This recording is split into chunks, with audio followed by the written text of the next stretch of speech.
Hey, this is Brad from Brief Therapy Works in Seattle, and I just wanted to share a little bit with you about EMDR. So, EMDR is the form of therapy that I use with clients, and I use it both to address addictive disorders such as substance abuse and gambling, but also to address traumas and the anxiety and depression that arises from traumas. So EMDR stands for eye movement desensitization and reprocessing.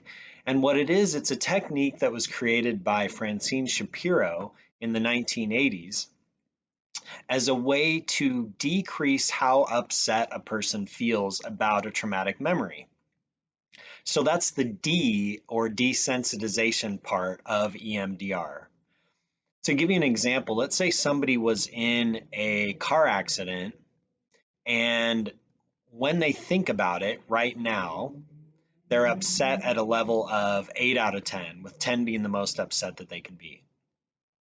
What EMDR does is it helps the person to process through the memory so that by the end of the session, typically over the course of one session, can take more, but typically one session, they're now upset at a 0 out of 10.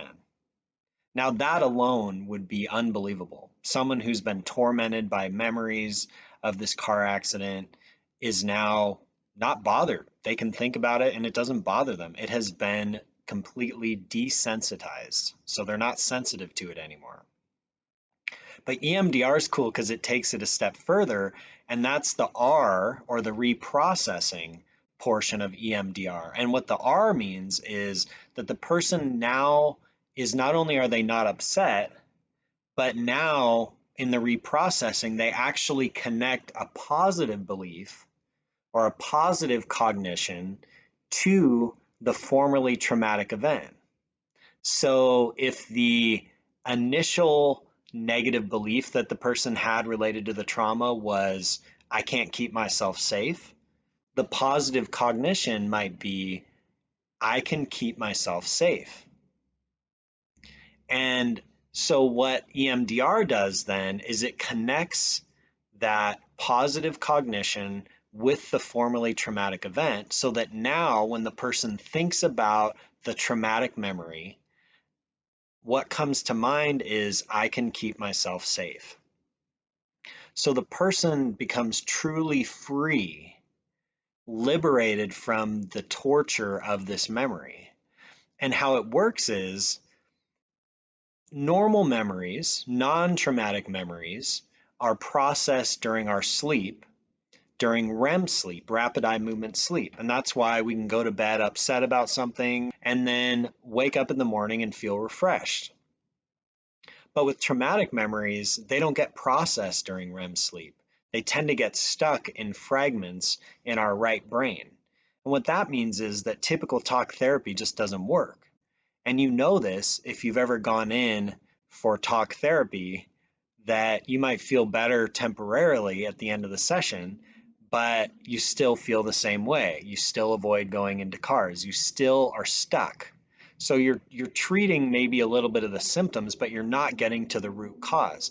And what EMDR does is it really gets to the root cause and enables healing.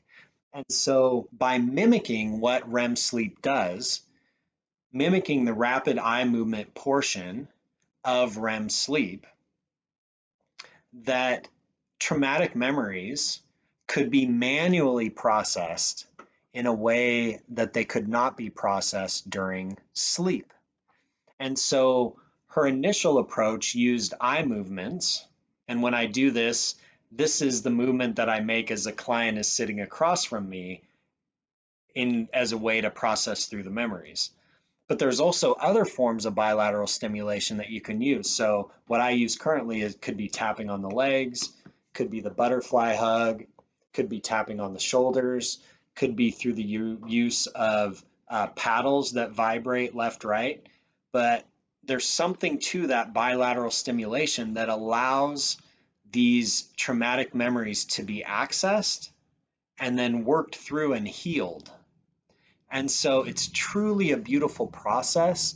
It's every time I experience this with a client, it is truly remarkable to see someone change and to see them heal before my eyes, often very quickly. Something that's been very cool in the last 20 years is that um, EMDR has been adapted to the treatment of addictions. And why this is so important is because most of us use some form of substance or behavior to deal with the discomfort of traumatic memories. And so Dr. Laurel Parnell, through her Connecting the Consequences protocol, AJ Popke through his Detour protocol, Jim Knipe also has a protocol that's very effective. Through each of these people have used these protocols and had success with not only addressing the traumas, but addressing the addictive disorders that come from them. And so for me, as a substance use disorder professional, internationally certified gambling counselor, and a mental health counselor, having these tools to address not only the traumas but the addiction has been just a real game changer for me in my practice. I have great gratitude for being exposed to these techniques, these approaches that I've seen have wonderful healing properties for my clients. Thanks so much for watching. It's been a pleasure to get to share about EMDR, something that's very close to my heart. If you're interested in learning more, you can reach out to me at brad@brieftherapyworks.com, or to check out what I do in a little bit more detail, you can go to brieftherapyworks.com. I hope you will have the opportunity to experience this wonderful technique in the treatment of trauma and addictive disorders. Take care.